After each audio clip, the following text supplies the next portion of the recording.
അച്ഛൻ സംഗിയല്ലെന്ന് മകൾ, സംഗി ഒരു മോശമാക്കല്ലെന്ന് അച്ഛനും. സ്റ്റൈൽ മന്നൻ രജനീകാന്തിനെ പൂവിട്ട് പൂജിച്ചവർ ഇന്ന് എന്ത് ചെയ്യണമെന്നറിയാത്ത ഗതികേടിലാണ്. താരാരാധനയ്ക്ക് പേരുകേട്ട തമിഴ്നാട്ടിൽ രജനീകാന്ത് വെറുമൊരു നടനല്ല, ദൈവത്തെ പോലെയാണ്. എന്നാൽ ആ ദൈവം തെറ്റ് ചെയ്താലോ?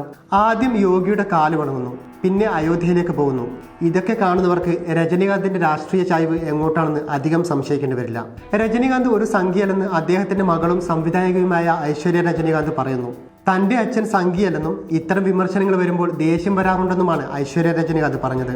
ആളുകൾ അപ്പയെ സംഖ്യ എന്ന് വിളിക്കുമ്പോൾ ദേഷ്യം വരാറുണ്ട്. അദ്ദേഹം സംഖ്യയല്ല എന്ന് വ്യക്തമായി പറയാൻ ഞാൻ ആഗ്രഹിക്കുന്നു. അങ്ങനെയായിരുന്നെങ്കിൽ ലാൽ സലാം പോലുള്ള ഒരു ചിത്രത്തിൽ അദ്ദേഹം അഭിനയിക്കുമായിരുന്നില്ല. ഒരു സംഖ്യയ്ക്ക് ഇങ്ങനെ ഒരു ചിത്രം ചെയ്യാനാകില്ല. ഈ സിനിമ കണ്ടാൽ നിങ്ങൾക്കത് ബോധ്യമാകും. ഒരുപാട് മനുഷ്യത്വമുള്ള ഒരാൾക്ക് മാത്രമേ ഈ വേഷം ചെയ്യാനാകൂ. അദ്ദേഹത്തിന് ആ ധൈര്യമുണ്ട്, അതുകൊണ്ടാണ് ഇത് ചെയ്തത്. ഇപ്പോഴിതാ മകൾ ഐശ്വര്യയെ പിന്തുണച്ചെത്തിയിരിക്കുകയാണ് രജനീകാന്ത്. സംഖ്യ എന്നത് മോശം വാക്കാണ് അവൾ പറഞ്ഞിട്ടില്ലെന്ന് രജനീകാന്ത് പറഞ്ഞു. ഇതിപ്പോൾ ആരെ വിശ്വസിക്കണം? സംഖ്യ എന്നത് മോശം വാക്കല്ലെങ്കിൽ പിന്നെ എന്തിന് ഐശ്വര്യക്ക് ദേഷ്യം പിടിക്കണം? UP മുഖ്യമന്ത്രി യോഗിയുടെ കാൽ തൊട്ട് വണങ്ങുന്ന രജനീകാന്തിന്റെ നടപടി സമൂഹ മാധ്യമങ്ങളിൽ ഏറെ ചർച്ചയായിരുന്നു.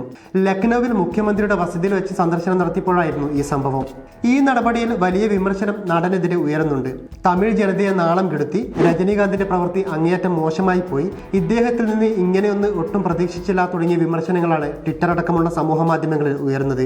രജനീകാന്തിന്റെ രാഷ്ട്രീയം പകൽ പോലെ വ്യക്തമാണ്.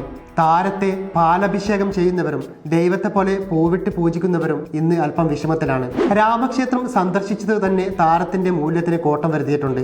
ബാബരി എന്ന വികാരം ഉള്ളിടത്തോളം രാമക്ഷേത്രത്തെ ബഹുഭൂരിപക്ഷം അംഗീകരിക്കില്ല. ഹിന്ദു രാഷ്ട്രം എന്ന ലക്ഷ്യത്തോടെ നടക്കുന്ന യോഗിയുടെ കാലിൽ വീണ് വണങ്ങിയ താരത്തെയും ആരാധകർ ഇഷ്ടപ്പെടുന്നില്ല.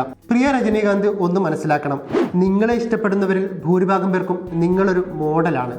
ആ സ്നേഹവും കരുതലും ആരാധനയും ചാണകക്കുഴിയിൽ പുതയ്ക്കരുത്.